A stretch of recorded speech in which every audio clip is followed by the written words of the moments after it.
Yung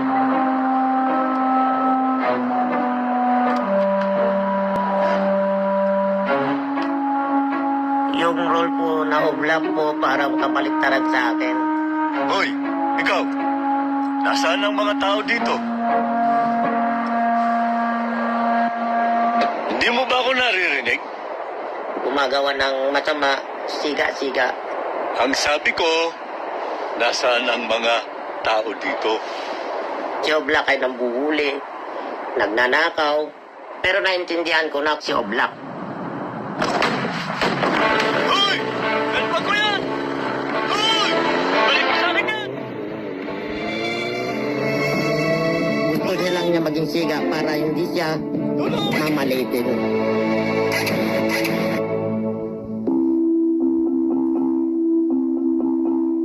Nung bata po ako ay binubuli po ako dahil sa aking kalagayan, sa aking pagkatao. Noon na, kasi sa late kong po ito, makikita lang po ako ng tao, nahiya na po ako. Parang feeling ko po ay ako lang yung ganitong may kalagayan. Dahil sa tulong ng aking mga mahal sa buhay,